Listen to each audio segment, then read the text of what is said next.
I have a question for y'all. How do we show our faith without verbally saying that we have it? Hi, everybody, and welcome. I'm Visible Lady of Faith, coming to you with a summary of the Sunday school lesson entitled, God Picked You, for Sunday, November the 6th, 2022.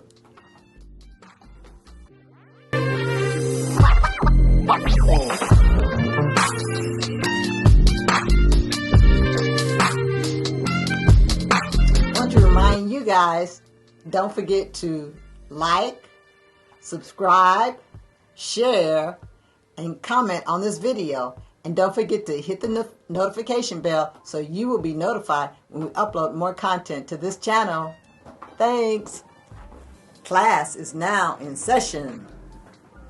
Okay, so our first question is, who was Paul?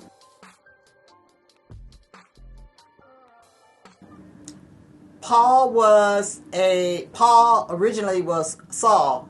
His name was changed. But as Saul, Paul was a persecutor of believers. And persecute means to harass or cause suffering or harm or punish people because of their beliefs. And this is what he was doing before he was converted, became a believer on the road to Damascus. So he also became, after his conversion, he also became one of Jesus' disciples, and he was one of Jesus' well-known supporters. And he encouraged people by writing letters to the church where he shared, how to resolve disagreements and how to encourage people in their faith. Okay, the off-camera student has a comment or question? Yeah, they didn't know I was here. Right. Oh, yeah, I'm sorry, I forgot. We do have the off-camera student today. Forgot. Sorry about that. Forgot to mention that. No, it's just, no, you have Okay. to be sorry. Because when you said Paul was one of Jesus' disciples, so was he one of the 12? I believe so. I think so. No, he wasn't. Okay. He said, no, he's shaking his head. He wasn't. So who was he then if he wasn't one of the 12? People say they considered he was a disciple, but he was not one of those 12. Oh, he was not one of the 12. Yeah, it was. Okay. I can't think of his name. His name is started with an M or something. I can't think of it. Uh-huh. They kind of adopted, but no, Paul never was one of those 12. Okay. Okay. So that's why I asked that question. Okay. I thought he was. Yeah. Okay. Well, see, the other interesting thing that you were talking about, Paul, he was Saul, and what have you. Applying, you know what I thought about today? What do you think of this? It's kind of like, in this country, we don't want to talk about the history of this, the true history of this country. Right. Slavery is a fact. Right. Okay. Then you have, it's obvious you're an off-camera student. He is the black man. Yes. And the funny thing is, I'm relating this to Paul, because Paul, when he was Saul, he was anti-Christian. He was. Yes, he was. Yeah. Yes. And now you have white preachers, and I'm not taking a shot at the preachers because of the color of their skin, but it does play a factor in what I'm getting to. How is it that because this whole Bible, it boils down to a word of love. We should be caring for each other as human beings. Right, that's the main theme, I believe, of the Bible. So how can you teach as a white minister trying to reach out to people and convert them to love and Christianity, and when you flip to your man side, you got to watch out at the ballot. Are you going to shoot me? Are you going to lie on me? Or are you going to change something to protect your money? Mm-hmm. Because it's hard to get past a white preacher for me, and because you're preaching love, you're talking love, but you're talking politics mixed in with that love. Sounds like Saul to me. Yeah.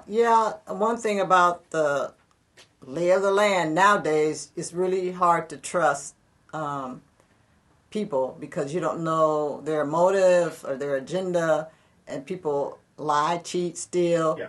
So like I had mentioned in another video, to be considered a winner, even though they didn't get there like honestly and what's the word? With humility Right. But see, the point, let's don't leave it hanging on white preachers. It's the same issue that Saul had when he started working for Christ. People were skeptical. They were scared of him. No, you hanging. Oh, no, It's the same thing that I'm having an issue with, personally, myself. You're teaching love. You know, it's funny. It's exciting. But when you get out of your preaching, out of your pulpit, are you practicing and then what when you you preach? go around your home and your neighborhood, all I see is evil people attacking me. Yeah, but it's not just preachers. It's like It's politicians and it's society. Yeah, it's a lot of people. Yeah, it's a lot of people. It's hard to get through. So, yeah. But I want to make this statement also too. Yeah. All I'm saying is, I believe in the God. He is awesome. Mm-hmm. But what I'm saying is the same problem that Saul was having when he was converted to Paul. Mm-hmm. He had a tough time reaching the people because they remembered the ugliness that he was doing. So when you get an education as a black man and you sit here and you look at these problems over and over again, you're preaching love to me and telling me that I should be a good person. Then when I look behind the curtains, you're not doing that. And that's not all white people. I'm not saying that. Yeah. But that's the way our society is structured. One thing about causing on one of the things that I see also with if someone is different than you or have a different opinion or see something different than you, it seems like it's a problem, you know, and we need to like learn how to get along, you know, because we have more similarities than differences. I went to a generational racial meeting one time, and it was all different races there, and we had so much in common. I was like, wow, unbelievable to me. So we have more similarities and differences, and we need to focus on that and learn how to get along and to have unconditional love toward, everybody. Should have that love that Jesus had. Right. Yeah, he didn't care about who you were. He just went to to talk to people. Anyway, right. Yeah. Okay, part of his, because we're part of his Father's creation. Predestined means to know something is going to happen before it happens. Are you? I had a note say assign a role to a person before they know it or whatever. So when God, before God created creation, I believe He knew all of us. He knew who was going to accept Him, who was going to reject Him, what kind of behavior we was going to have, and what we were going to do, what we were going to say. So that's powerful right there to know all of that. Before all these people on planet Earth, like billions of people. Yes, student? Yeah, but see the word that I think that throws people, it said before creation, God chose those who's going to be saved. Right. So that's an interesting discussion all it. Right, that is, yeah. So what's your take on that? Yeah, just like the title says, God picked you, so He knew who was going to accept Him and who was not going to accept Him.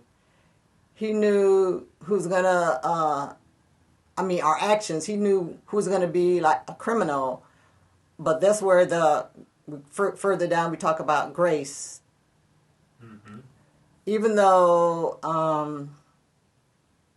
a person may be considered a bad person or a criminal, God still created them, and He gives us all opportunities daily. As long as we wake up, daily alive and breathing, so we have an opportunity, a chance to get this thing called life right, to do the right thing.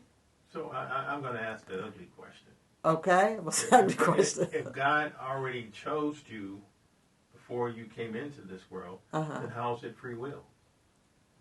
How is it free will? Yeah. Well, I think it's free will because we have, even though He knew, but we didn't know we know He knew, but we can make the choice for ourselves. You see what I'm saying? We can make the choice. But that word, I don't know if it's being interpreted correctly. It said God chose you or chose Or whoever. predestined us. Yeah. Yeah. He chose you. So Right. then how did the free will come in? Now, I know I asked a pointed question. Listen to because I know I've read it around, Mm-hmm. and I just want to provoke thought because we have always said Right. teachers in there we should talk about Right. it, but Provoke thought. But I do not want to change anybody's faith or send them into chaos. It's just for a discussion, Right. and that's it. And, Right. And to choose, and that's why we have to sit down and pray. Because I remember, Reverend Hill, which is who an excellent teacher, Mm-hmm. and I asked him. I said, "Is this predestined like this?" I'm gonna add a little bit more in it. It's like a director comes in, he puts a movie, like for instance, the Black Panther is going to come out, and that's one of the But see, the director of that movie knows the plot because they're putting the movie together. Right. So right. that director is God. Okay, he's choosing what it's going to do because he's directing. You're doing an analogy. Yeah, he's doing the whole thing and put it right all in place. From start to finish. Yeah, and he chose the right actors, the right cast, what they were going to do, what have you, and that's what he did. Then it's the end of the movie. See, and that's why I'm a big thing is you can't put hands and feet on God. Right. You stop doing it because he's Right. not, because he created all of us. Right. I don't care what color you are. He created all Right. human beings. Right. Okay. So that choosing, how going back to you. So how can you really deal with that? So you're saying because he chose us, we really don't have free will? Is that what you're saying? That's been a discussion. Just It's like, I guess, I don't know, I guess it's like an individual, how the individual sees it, Yeah. Because even though he chose us, I still think we have the free will to accept, like you said, a gift. You can either accept it or reject it. Right. Yeah. And some people may need more, how can I say it, more visual to believe that God exists. You know what I'm saying? Because they said, like, I heard a person say one time, where is he? Where is he? And so I believe he's all around. You can see it in the nature. Every day, the sun rises, the sun sets, the trees, the grass, animals, our food supply, water, it's all there. So the clouds, the sun, the moon, the stars, the planets, everything is just so great to just happen by chance, I believe. No, it's not bad. One thing as you were thinking, you had me thinking, because when you look at life, the sun has never been late. The sun never lied. The sun doesn't steal anything. Right. It does its job. Yeah. It's the same thing about trees, animals, Yeah. and the human being is one of the most corrupt, things on the planet. It hasn't killed itself, but if they keep these wars and stuff and start firing these nuclear weapons, we may, exterminate ourselves. They do that, yeah. We might just exterminate ourselves, but yeah, that's true. So. Yeah. So yeah, very good. So that's food for thought about when did God choose us and what did He choose us for? He chose us to promote love and to show love and to be a service to Him and to be a service to others. Okay? Okay. Okay. I know, I was just thinking of something. But anyway, the next question is, or did you have us comment on that one? About what He chooses us for, yeah. Yeah, what he chose us for. To be a service to Him and to be a service to others and to continue doing good works and to take care of the planet, Yeah. Yeah. And the special choice He chose us to invite us to, we always use that example to the wedding. And He chose us to invite us to heaven. Oh, okay. He wants us to come home. Okay. So it's important. And as you were going through all the things, I know there's some books out there and everything. What's our purpose? Mm-hmm. Yeah, that's like interesting question. And it's an interesting question, but you said it. If people would just be a service to one another, you'll start seeing what you're supposed to do. Right. Because that age-old stereotype thing. why is that stereotype out there that saying all preacher kids are bad? Why is that? And we just went through Samuel and I think it was Eli. Their sons were bad, but they were priests. They were good people. So why is their family bad? So I have a theory on it. And I think what the bottom line is, it goes to our purpose. What is our purpose? You know, what are we supposed to do? Right. You know, as a minister. And you know, my belief, my purpose As a is, human. Yeah. Yeah. My purpose was to be a good husband, to be a good father, to manage the estate, you know, our estate, and to make sure that the next generation gets a fair start and not starting all over. Right. So trying to build a foundation with them. Right. That was my purpose, and through them, I'm reaching more and more people. We just keep extending out and out, because I think that the church, I like to pick out quality things, you know, nurturing, love, and care, you know, for people. So, and that's our purpose, like you said already. Right. Okay. So our next question is,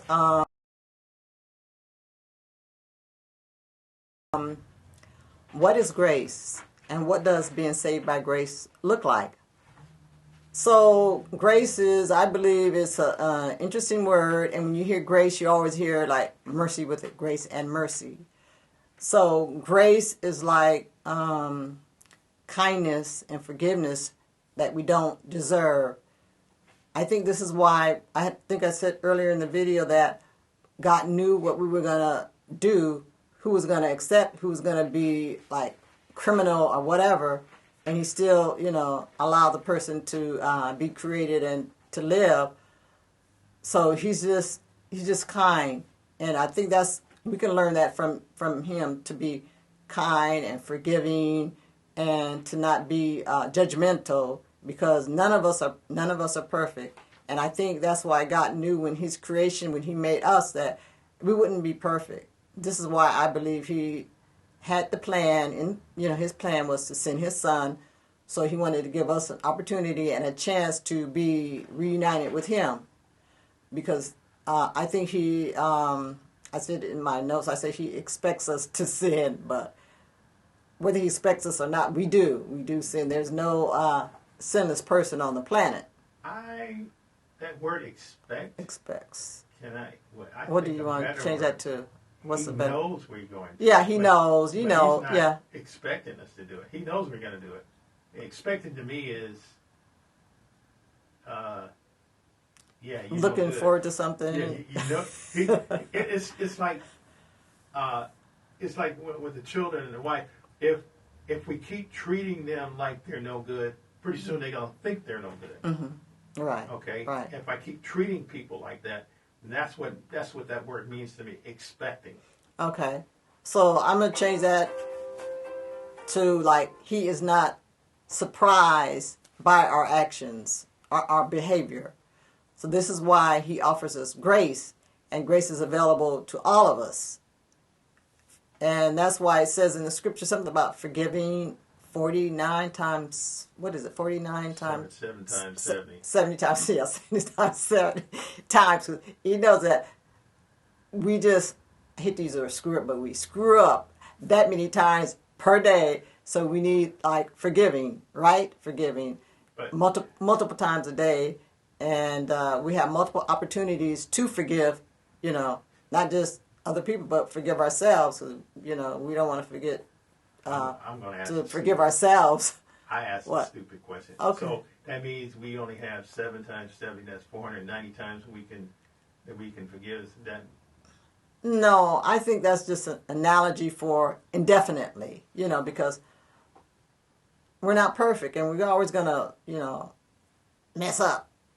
So you know. So that means. And maybe it might not be on purpose, but you know. But if God, I'm gonna use that word expected. What? So if God expects me to sin, so why not just go ahead and knock out a few things I want, and then say, okay, God, forgive me. Is that all right? No, not to intentionally, you know, sin. But that's still, I believe he still forgives us for the intentional sins. Oh, yeah. Yeah. Yeah. But, you know, but sometimes you can keep playing with something that's going to hurt you. Yeah, that's true. But I think that's why we are believers, because we try to do the right thing. We don't try to purposely or intentionally sin because we know that God is going to forgive us. And I think He doesn't automatically forgive us. We have to ask Him to forgive us. This is what I believe. So what if we can find a loophole in God's strategy? Can we go through that? I mean, I don't know. A loophole? So that's what the politicians, they found the loopholes and they know how to get through them, so they can do whatever they want. Well, I think, some people have morals, some people have integrity, some people are indifferent. So if they're indifferent, they don't really care. Or they pretend not to care, but I think maybe deep down in their heart they really care. I'm going to ask you this to make sure you're clear. Okay. What I just said. Okay. So you think God is going to allow sin into heaven? No. Okay. I don't think God's going to allow sin into heaven. No, I don't. Okay, so then there is no loopholes. Okay. Okay. And I said earlier about Jesus, God allowing Jesus, His Son, to be born like we were born through a woman. And say that again. Jesus was born like what? Like we were through. I mean, the conditions were different, but I'm trying to say, to live as human like we are, to show us that to live a fair and honest life is possible. A believing life is possible. Yeah, because my understanding, there was no man touched Mary. Right, that's what the scripture tells us. I was born of a man and a woman. Right. But Jesus was born of a woman. Right. And God. Right. Okay. So that's different. That's not like us, but how can I say, as far as like being born like we were born through our mothers, like that. That's what I meant. Does that make sense? I'm trying to say, I don't know what I'm trying to say that. No. See, the thing is, I know, as far as is the birth between a man and a woman, that birth is cursed. And Jesus could not come through that curse. Mm-hmm. So He was born of God and Mary, a virgin, woman. Mm-hmm. So that's it. That's definitely different because it referred to Jesus as the second Adam. Mm-hmm. Adam was perfect. Adam did not partake of the tree of knowledge, which was knowing the difference of good and evil.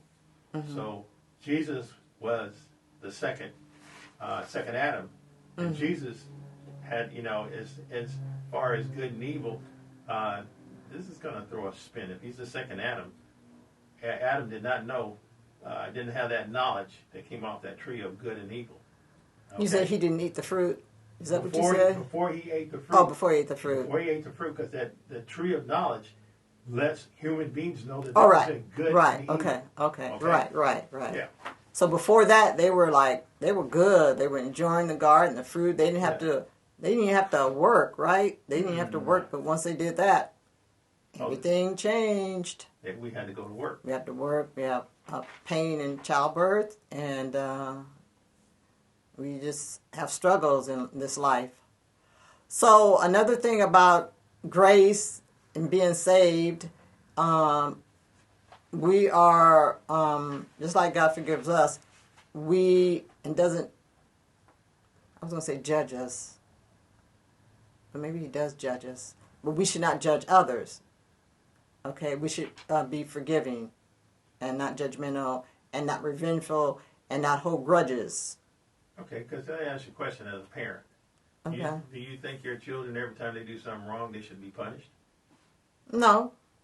I mean, you can talk to them. And that's giving them grace. Yeah, they can talk to them. You don't have to. But they're all grown now, so but we still talk to them now. Yeah. Parental responsibility takes on a different level or dimension or whatever you want to call it. Yeah. Once they grow up. Yeah. So. Okay. Now, if what you don't. But I don't. Out of your 4 children, if one of your 4 children gets on your bad side, would you cut them out of your will? No.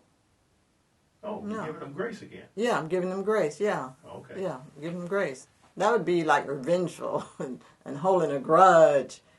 you know. Yep. Okay, so are there any other comments? Because I think this is That was 4. wrapping it down, wrapping it up. Keep going. Okay, how does how does God make His will known to us? Do you? Yeah. I'm not sure about the response to that question, but how does God make His will known to us? Oh, Go ahead. oh, His Word. His Word. Yeah. And I hear people, even me, you know, something can enter your heart that there's something for you or for us to do or for me to do. And I'm to this experience. I was coming from church. This was like pre-pandemic. And I was driving down the street and I saw this man riding a bicycle. And something told me, go back and give this man some money. And so I had passed him, so I turned around and I went all the way back because it was like, go help this person, go help this person. And even though when I got to him, he refused what I was going to give him, I still had this whatever you want to call it, to go and help this person. So that's, I believe, that God was making His will known to respond to, what word I'm trying to say? Respond to what we believe He's telling us to do. And I know I've said on many occasions, I'm not sure when God is speaking to me. So was He speaking to me that time? Well, I believe that He was telling me to go back and help this person. What do y'all think? Stephen, what do you think? Well, first thing you asked me is how does God make His will known to us? Mm-hmm. Well, in order to understand His will, you first have to start building a relationship with anything. Mm-hmm. Because how would I know what your will was until I sat down and talked to you? Right. And communicated with you.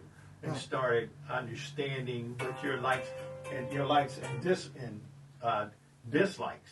So those are that's key.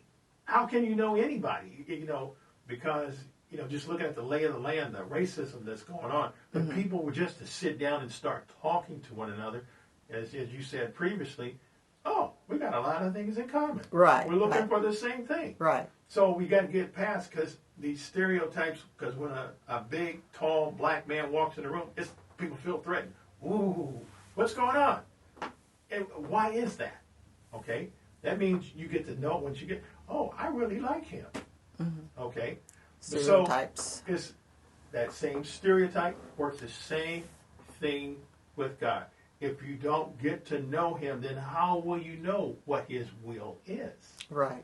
So once you know what it is, and you'll start feeling. But in that example that you gave, that was something you built a relationship with God, and you felt this is what God was tugging on your heart to go and do. Mm-hmm. So there's no right or wrong answer. Right. It's your relationship with God. Mm-hmm. So what you feel in your heart, right? What you feel in your heart to do, right? Yeah. And you got to do it repeatedly, and then it comes clear and clear. Because this same incident you had, because I used to sit there and be judgmental about the people I'm going to help. Mm-hmm. That's not me. That's okay. God, should I help them? Yes or no? Yeah. That's the way I deal with people now. Yeah. And sometimes I'm kind of an impatient person, and I think some of the experiences in your life, the people that you meet, they kind of help you to be patient, because it's like nobody is perfect.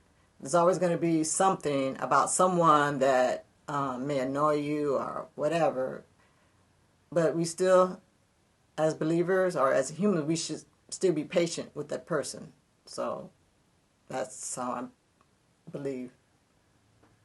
So, are we done? Okay, I just want to leave you guys with this. I'm going to have to scratch this out. Don't let a few hateful or evil people allow us to feel helpless or hopeless.